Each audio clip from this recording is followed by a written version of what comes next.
it's like the old adage, it's difficult to get to the mountaintop, but it's Right. extremely more difficult to stay there. Oh yeah, but you know what?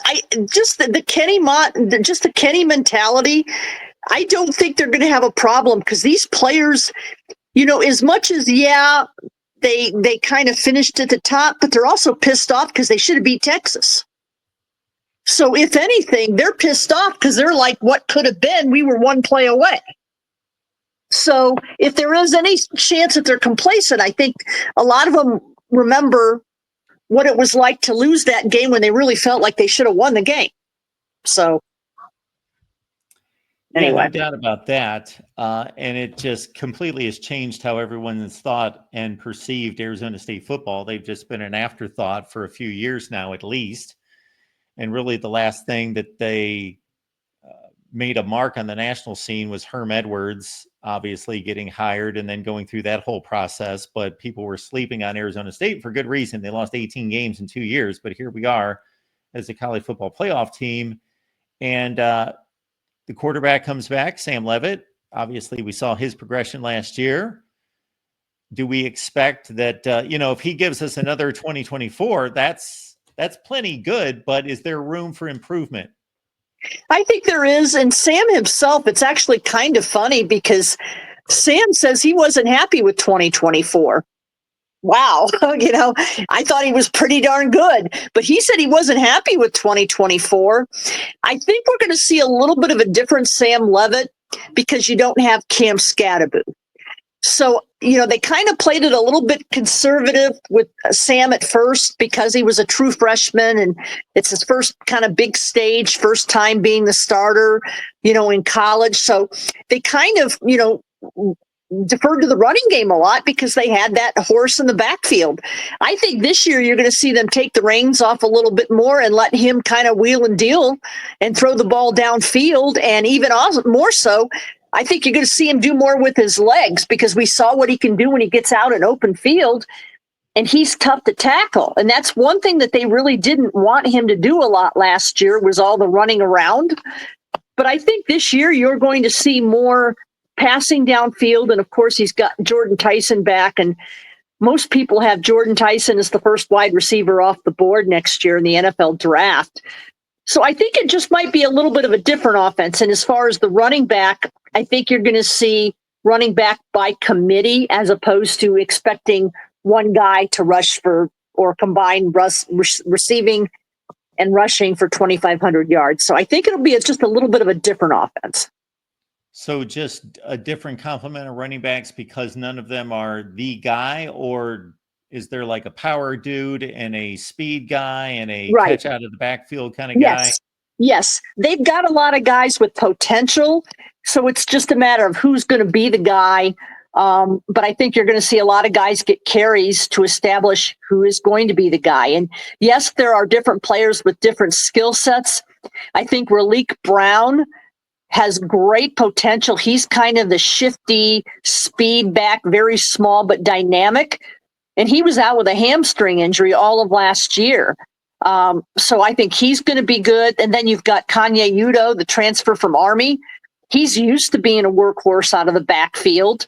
And I think Kyson Brown's going to take the next step. Kyson Brown was Scatterbu's prime backup last year. So they've got a lot of running backs in that stable. And I think it's just a matter of, playing the situation and playing the skill set and also depending who they're playing against.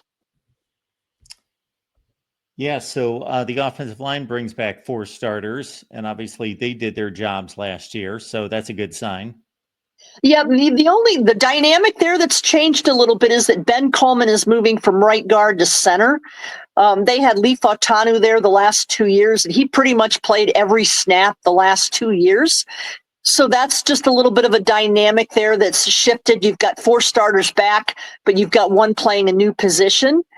And it looked like it a little bit in the spring. So the offensive line didn't look great in the spring, but I also chalked that up to Coleman at the new position.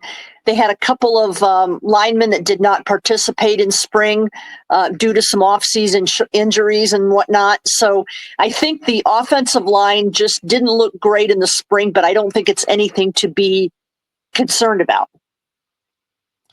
How much turnover on defense from top to bottom? None. That's None. why really, I mean, they've got 9 starters back on defense. As far as the starters they're missing, they're only missing Shamari Simmons, who was their nickel. And then they had a defensive lineman, Jeff Clark, that was kind of a rotational guy. So their defense is pretty much intact. So that's another reason I think that the defense is going to take another step this year. There are a couple players I think poised for breakout season. I think CJ Fight is going to have a phenomenal season. He's a defensive tackle. This will be his 3rd year as a starter. So I think he's poised for a breakout season. And when you, like I said, when you look at this team and the fact that they've got 16 returning starters off a team that already won the championship, that's a pretty good place to start. Although that Shamari Simmons, there were times last year that he looked like the best player on the field, regardless of who they were playing.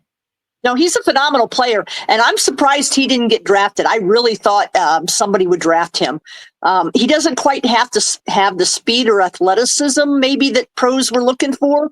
The guy just makes plays, though, and he doesn't miss tackles. So, yes, they'll miss Shamari, but I think that they've got so many guys back in that back end of the defense, and they've got players that have played a lot. I think that they'll be okay there.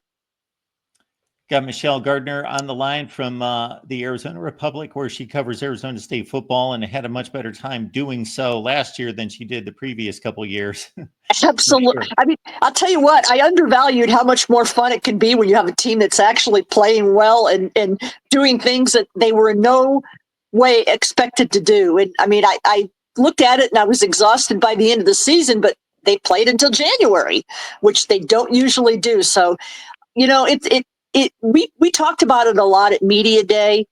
It's a pretty phenomenal group of players, so articulate, well-spoken. I thought, at these media days, you can be pretty talked out when you've been answering the same questions for 7-8 hours, but the players were just delightful, and they were as charming and engaging at 4:00 as they were at 9:00 in the morning. And not all teams are like that. And the one player I'll say might be one of the best players I've ever interviewed is Ben Coleman, who I previously referenced. He's their center. Just a phenomenal, articulate. I mean, he's got 3 college degrees at this point. I could listen to him for 2 hours. He just has a phenomenal take and always a good interview. Interesting. All right. Well, it all gets revved up for Arizona State against Northern Arizona on week 1. And then, of course, they've got the return trip to Mississippi State, a game that they won by a touchdown against the Bulldogs. And Texas State's the other non-conference game.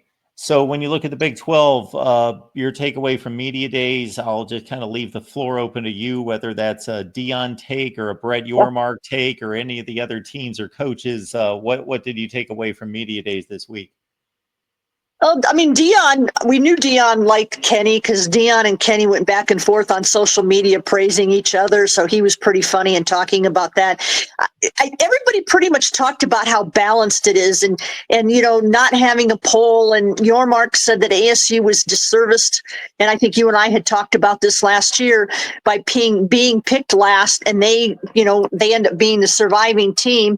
And lo and behold, the perception is that the Big 12 must not be pretty good because ASU was able to win it.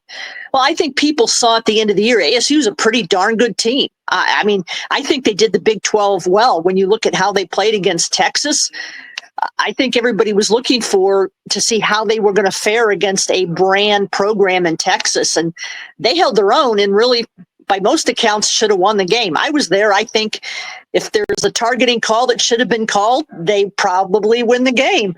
No, I think that most people talked about the balance. When you look at who's the favorite, depending what outlet you're looking at, 5 or 6 different teams have been picked first. So I think what my takeaway was the balance and the number of teams that can win this. Obviously, nobody expects Utah to have a bad season like they did last year, again. So I think balance and parity are the 2 words that I took away. And I think every game is going to be a good game. And when you look at ASU's schedule, it's not an easy schedule. They go to Baylor, for the first game, and they've got to play at Iowa State in November. And they're playing at Utah this year. So schedules, I don't think there is a gimme game in this conference because you just don't know. I think we saw that last year. No doubt about that. Michelle, we appreciate you stopping by. Everybody check out Michelle's work. You see her Twitter handle right there. Arizona State coverage there with the Arizona Republic.